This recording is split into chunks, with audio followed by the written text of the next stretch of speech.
Welcome back my YouTube channel. आज हम जानेंगे अल्सरेटिव कोलाइटिस के बारे में, जिन्हें हिंदी भाषा में बड़ी आंत की सूजन भी कहते हैं। अल्सरेटिव कोलाइटिस गैस्ट्रोइंटेस्टाइनल रास्ते की एक पुरानी या लंबे समय तक चलने वाली बीमारी है, जो बड़ी आंत को अंदरूनी परत पर सूजन, जलन और अल्सर नामक घावों का कारण बनती है। अल्सरेटिव कोलाइटिस अक्सर यह रोग धीरे धीरे शुरू होता है। इसे इंट्रोकोलाइटिस के नामों से भी जाना जाता है। अब जानते हैं इसके पर्याय के बारे में। बृहदांत्र शोथ, एंट्रोकोलाइटिस, बड़ी आंत की सूजन इत्यादि नामों से जाना जाता है। अब जानते हैं इसके कारण के बारे में। अल्सरेटिव कोलाइटिस का सटीक कारण पता तो नहीं, लेकिन शोधकर्ताओं का मानना है कि बैक्टीरिया या वायरस बड़ी आंत की अंदरूनी परत पर हमला करने के जिम्मेदार हो सकते हैं। साथ ही साथ कब्ज, टाइफाइड, बुखार हुआ, क्षय हुआ, पेचिश इत्यादि इसके कारण हो सकते हैं। यह निम्न प्रकार के होते हैं। अल्सरेटिव प्रोक्टाइटिस, यह सूजन गुदानी मलाशय के निकटतम क्षेत्र तक ही सीमित होता है और मलाशय से खून बहना रोग का एकमात्र संकेत मिलता है। अल्सरेटिव कोलाइटिस का यह रूप सबसे हल्का होता है। फिर दूसरा है प्रोक्टोसिग्माइडाइटिस। सूजन में मलाशय और सिग्माइड कोलन यानी कोलन का जो निचला सिरा होता है शामिल होता है। इसमें दस्त, पेट में ऐंठन और लगातार शौच करने की इच्छा इसके कुछ लक्षण है। तीसरा है लेफ्ट साइडेड कोलाइटिस। यह बृहदांत्र के बाईं ओर मलाशय में सूजन के कारण होती है। यह पेट के उस तरफ गंभीर ऐंठन का कारण बनती है। इसमें खूनी दस्त और बिना कोशिश किए वजन का कम होना इसके लक्षण है। फिर है पैनकोलाइटिस।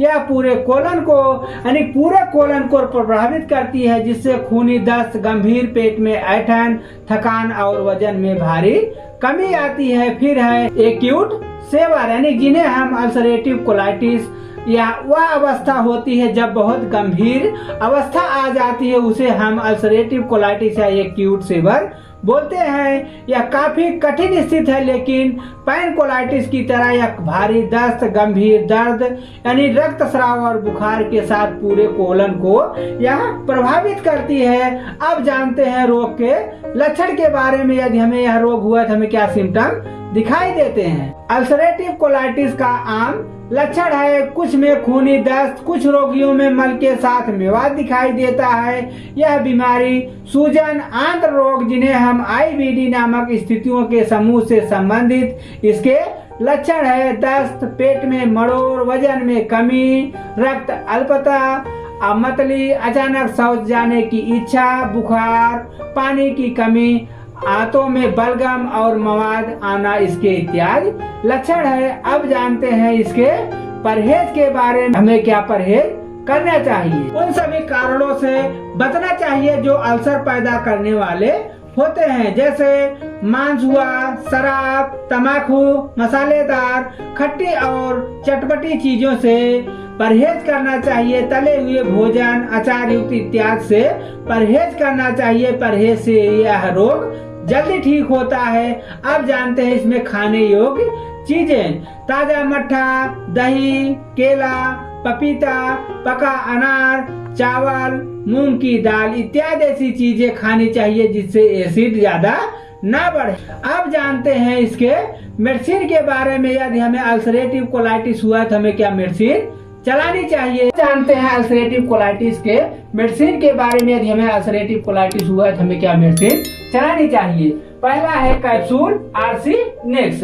यह दवा का एक संयोजन दवा है जिसका कंपोजिशन है रिफाम्पिसिन 450 mg, आइसोजिनामाइड 300 mg इसका कंपोजिशन है। यह संक्रमण पैदा करने वाले माइक्रो ऑर्गेनिज्म को बढ़ने से रोकता है। यह बैक्टीरिया के कारण होने वाले इन्फेक्शन की वृद्धि को नष्ट करता है, जिससे इन्फेक्शन की वृद्धि को रोकने में मदद मिलती है। साथ ही साथ संक्रमण पूरी तरह से ठीक होने से पहले ही आपके लक्षणों में सुधार हो सकता है। इसको हमें खाना है सुबह खाली पेट।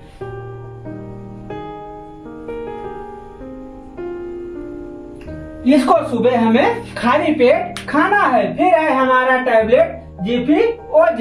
यह 2 दवाओं के एंटीबायोटिक्स का मिश्रण है जिसका कंपोजिशन है सेफेक्सिम 200 mg वर्निडाजोल 500 mg इसका कंपोजिशन है। सेफेक्सिम बैक्टीरिया को खुद के लिए सुरक्षा कवच बनाने से रोकता है जो रोगी शरीर के बैक्टीरिया के जीवित रहने के लिए जरूरी होता है। फिर वर्निडाजोल बैक्टीरिया और संक्रमण को माइक्रो ऑर्गेनिज्म के DNA को नुकसान पहुंचाकर उनको खत्म करता है। इसको हमें लेना है दोनों टाइम, सुबह और शाम। फिर है हमारा टैबलेट वाइसोलोन। यह कार्टिकोस्टेरॉइड दवाओं के वर्ग से संबंधित है जिसका कंपोजिशन है प्रेडनिसोलोन 10 mg। यह दवा लालिमा और सूजन को कम करता है। इसको हमें खाना है दोनों टाइम। फिर है टैबलेट Li52। यह एक आयुर्वेदिक दवा है। इसमें एंटीऑक्सीडेंट गुण पाए जाते हैं जो पानी, भोजन, वायु और दवाओं में मौजूद विभिन्न प्रकार के विषैले पदार्थ के प्रभाव को शरीर से समाप्त करता है। यह टैबलेट हेपेटिक एंजाइम के स्तर को नियंत्रण कर अवशोषण में सुधार करता है और लीवर की कोशिकाओं में निर्माण में सहायता कर उनके कार्य की क्षमता को बढ़ाता है। इसको हमें खाना है तीनों टाइम।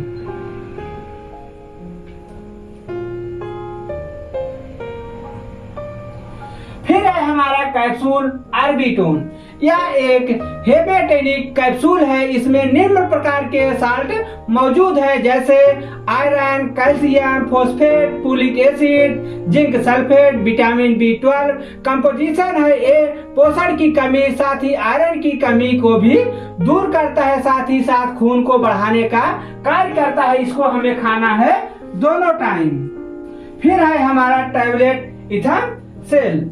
यह एक हेमोस्टेटिक दवा है जिसका कंपोजिशन है इथामसेलेट 250 mg। इसका कंपोजिशन है यह प्लेटलेट की एक साथ रहने की क्षमता को बढ़ाकर कार्य करता है और रक्त में थक्कों के निर्माण में मदद करता है। साथ ही साथ यह कैपिलरी जो छोटी आंत की वाहिकाएं होती है उसमें खून को निकलने से नियंत्रित करता है। इसको हमें लेना है दोनों टाइम, सुबह और शाम। इसको खाना है। फिर है कैप्सूल पेंटाप DSR। यह एक प्रोकेनिक ग्रुप की मेडिसिन है जिसका कंपोजिशन है डोमपेरिडान 30 mg, पेंटोप्राजोल 40 mg इसका कंपोजिशन है। इसका इस्तेमाल करेंगे एसिड रिफ्लक्स को कम करने के लिए। इसको हमें लेना है खाली पेट, सुबह के टाइम खाली पेट इसको लेना है। यह रही आपके अल्सरेटिव कोलाइटिस की दवा। यदि इतने दवाओं से आपको आराम नहीं मिलता है तो चिकित्सक के अनुसार कारण का पता लगा के दवा करानी चाहिए। इस वीडियो से रिलेटिव यदि आप कोई जानकारी चाहते हैं तो कमेंट अवश्य करें। पसंद आए तो लाइक करिए, सब्सक्राइब करिए। यदि आप हमारे चैनल पे नए हैं तो सब्सक्राइब अवश्य करें ताकि हमारे वीडियो का नोटिफिकेशन आपको तुरंत मिले। फिर मिलते हैं अगले वीडियो में, तब तक के लिए बाय बाय।